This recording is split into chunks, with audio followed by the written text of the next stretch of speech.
Roughly 5.7 million people in the U.S. currently have Alzheimer's disease, and that number is expected to triple to 16 million by 2015.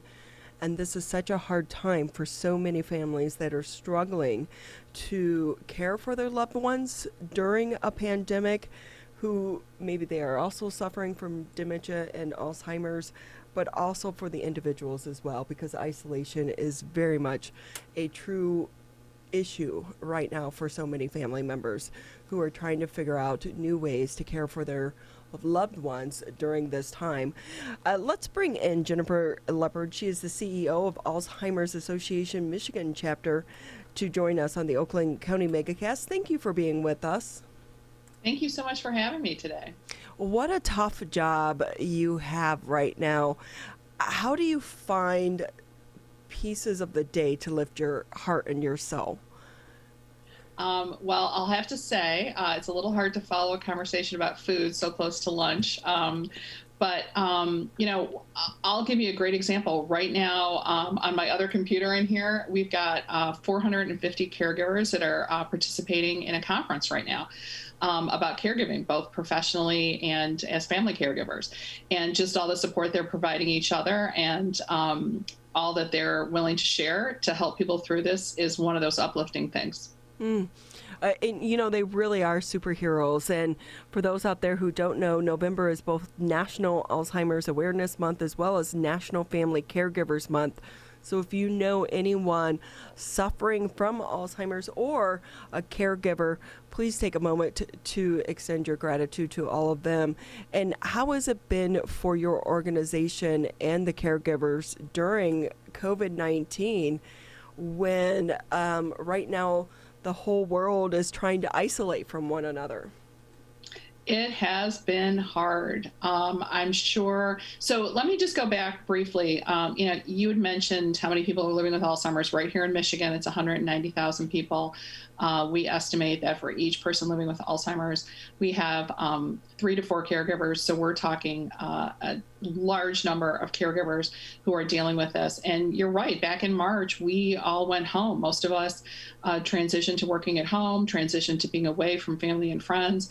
And for people caring with someone living with Alzheimer's or someone living with Alzheimer's themselves, it's already an isolating disease, and it made it even more difficult. Just for those people who maybe aren't as familiar with Alzheimer's, one thing I always like to kind of start out just by saying is that what is Alzheimer's? And people ask us all the time, what's the difference between Alzheimer's and dementia? We use dementia as an umbrella term, so think of it as an umbrella. And underneath that umbrella, there are lots of different types of dementia. Alzheimer's is the most common. It's about 60 to 80% of all dementias. And it's been difficult. Kudos to the staff of the association. We have 60 staff scattered all across the state of Michigan. They did a tremendous job moving all of our programs and support services virtually. So we still are operating our 24/7 helpline that can assist people whenever they need any help.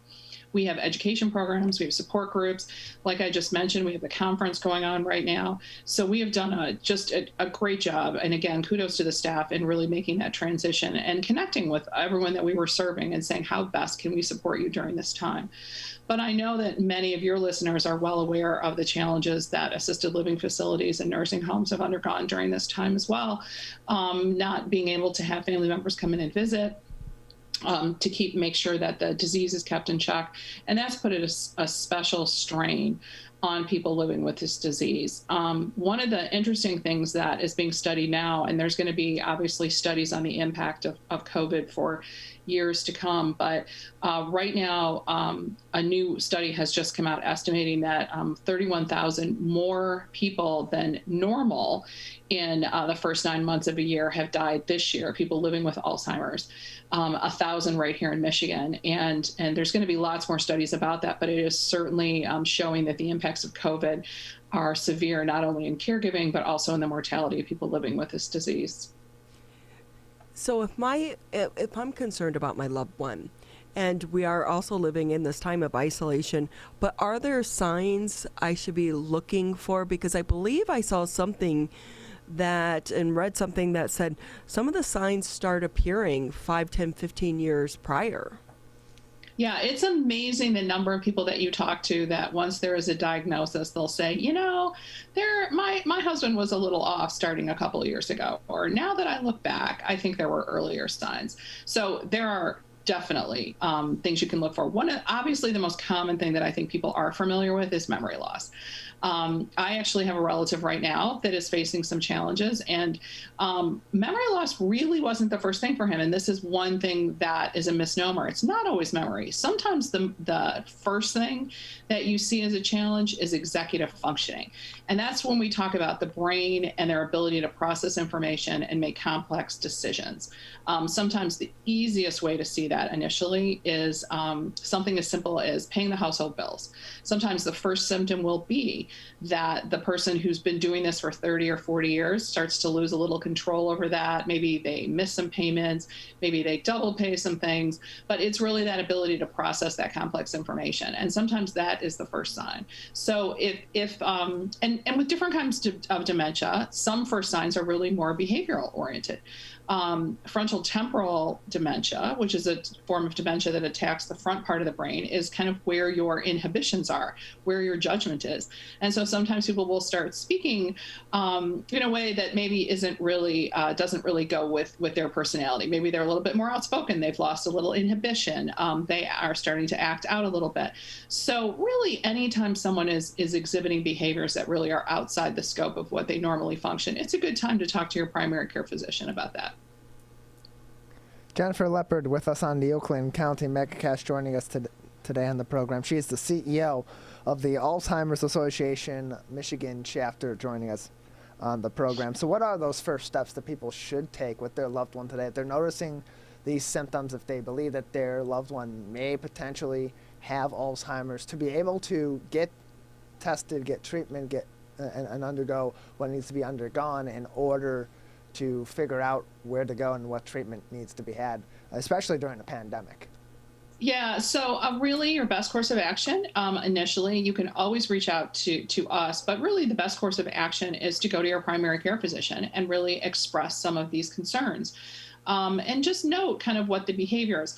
One thing that is important to recognize is that people, especially people that are highly educated, that have worked in professional jobs, are really good at kind of masking when they're having trouble with some things. And so it's not always easy for a doctor to see in an initial conversation that this person's having some problems. And that's why it's really important that someone in the family who is seeing what's happening is there to say things like, well, you haven't paid the mortgage in the last couple months, or you forgot to do this, Dad. Or so I think it's really important to make sure that all sides of that story are going and, being shared and really making sure that you're being a part of that conversation. And sometimes I think offering to help a loved one with some issues that maybe you're seeing will also help you figure out exactly what is really happening and what's transpiring so that you can communicate that best with your medical professional.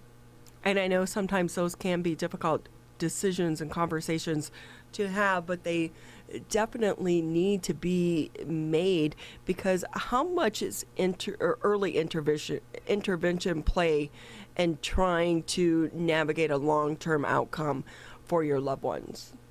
Yeah, I think that's a great point. And in our culture, we are not very comfortable having conversations about end of life, even about aging. And I think one of the best things, I can tell you from my personal experience, one of the best things is that my relatives' estate planning was all in place. And so when I needed to step in, I already had the legal ability to do that. So that I could have conversations, I could reach out, I could really investigate in what was happening and take over. So I think really the best thing that we can all do is put some steps in place so that we've got somebody in our family who can step in and really help navigate that. It's a complex situation, and as simple as I was on the phone the other day trying to get the gas bill forwarded to me, and it's a privacy issue. They don't want to discuss it with me. Luckily, I have the documentation that I can say, well, I'm taking this over. But if I didn't, even something as simple as that can become all of a sudden a complex issue. Yeah, and the hoops you have to jump through, and on top of that, we forget about so many of the little things, the password to the bank account, yes, or to someone's social media accounts. Things of that nature can become very difficult, and we understand on the other end is someone who is saying we're following the rules and regulations and we don't want to violate anyone's personal information, but so it can be difficult to make those decisions. Hey, Jennifer, so many organizations such as yours relies on donations and volunteers to be able to help you with your mission. How hard has that been for you here in the state of Michigan to try to be able to still do some of those missions, but do them during a COVID-19 crisis? Well, first of all, I want to thank our volunteers. Most of our education programs and our support groups are run by volunteers, and they have really stepped up. They were so amenable to working with us way back in March in terms of how we get stuff online. And some of them came kicking and screaming a little bit because, our support groups, they love to get together in person. It's so important for them, but they really all transitioned. So kudos to our volunteers. Fundraising has definitely been one of our challenges, as is most of the nonprofit world. Some of our biggest events, we just finished up our Walk to End Alzheimer's. We actually had a terrific year of our volunteers also helping run those events. We didn't make it completely virtual. We did a Walk is Everywhere and encourage people to walk in their neighborhoods with their small pods of people. And that was great. We also just finished up our annual gala event, our annual Chocolate Jubilee, which is usually held downtown, a big dinner dance. I will kudos to our donors because we reached out and said, we can't do that this year, but we're hoping that you're going to still be with us. And some of them really, really stepped up to make contributions. One thing that we've been trying to do is offer ways for people to contribute in this new environment that means something to them. And you had mentioned that it's National Caregivers Month. One of the things that we're doing this year is promoting our lapel pins. For those of you who have participated in the Walk to End Alzheimer's, we have a flower garden, which celebrates those people that work, both who have lost someone to Alzheimer's disease, who are caregiving for someone with Alzheimer's disease, who have the disease themselves, or who are simply supportive of the cause. And each of those is represented by a different color. And we are so happy that we're offering pins this month that people can buy for themselves or send to a caregiver that they know is caring for a loved one right now. And you can find out about that on our webpage at alz.org/GMC. But it's been a challenge, and we really appreciate those people with all that's going on in the world that recognize that Alzheimer's disease is certainly not going away. And really some of the biggest challenges have been faced by people living with disease and their caregivers during this pandemic. Yeah, and I wonder, we see right now how quickly they've been able to potentially come up with a vaccine for COVID-19. And you have an organization such as yours. You've been pushing for funding for all of these years to try to come up with some answers to Alzheimer's.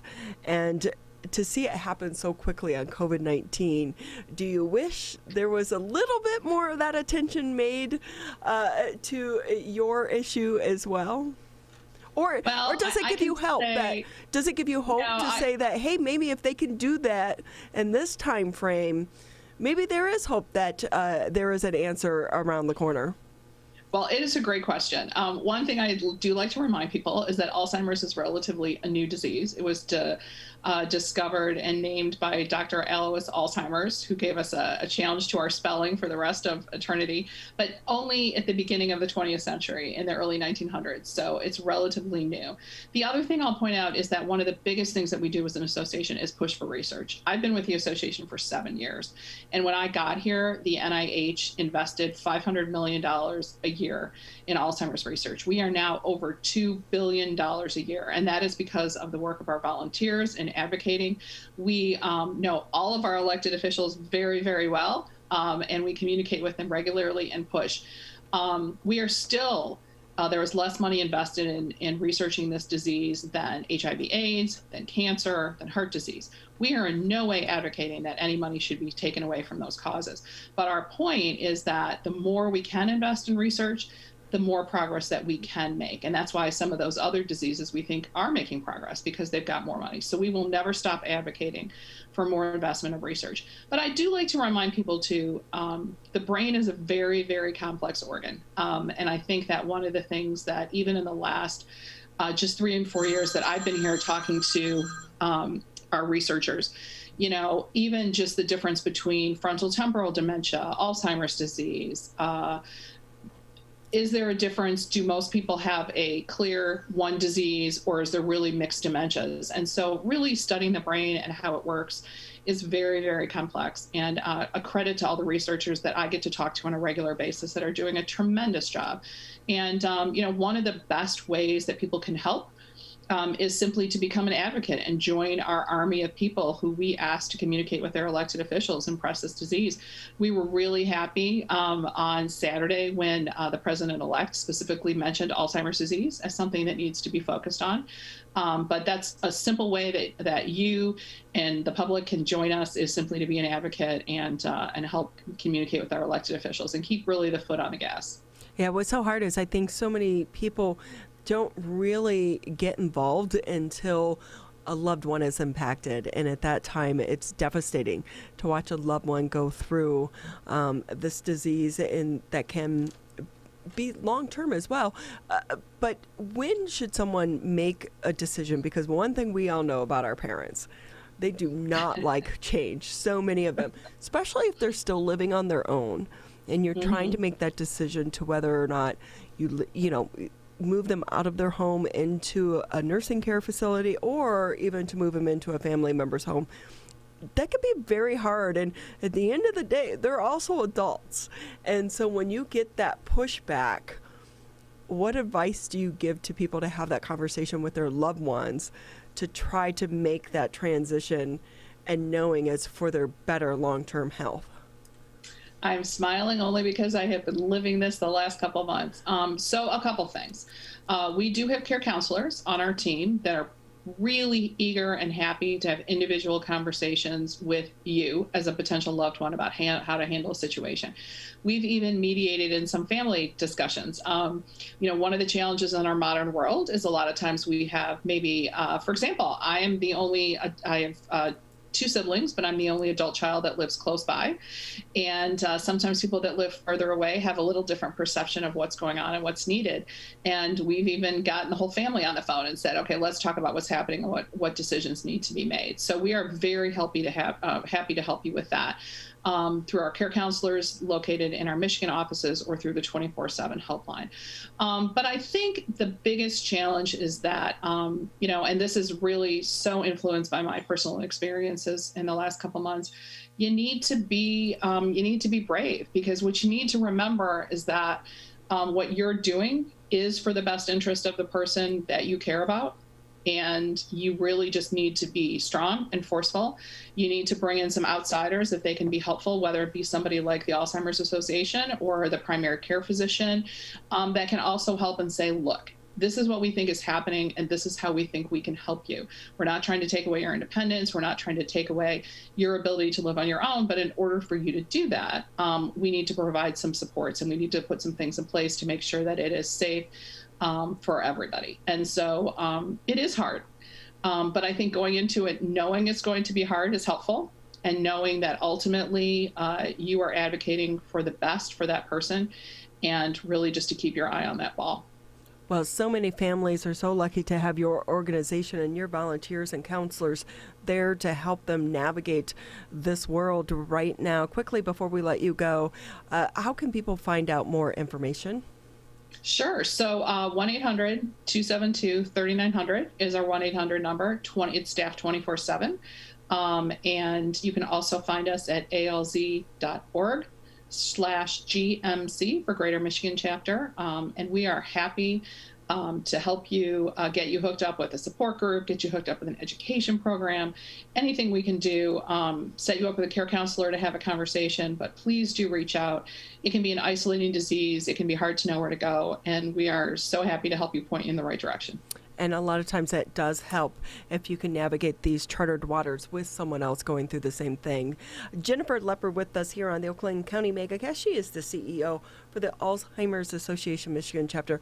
We want to thank you so much for your time, as well as your expertise and your input as well. And we encourage anyone out there who thinks they might need help, or your loved one needs help, maybe your parents, don't be afraid to at least pick up that phone and make that first phone call.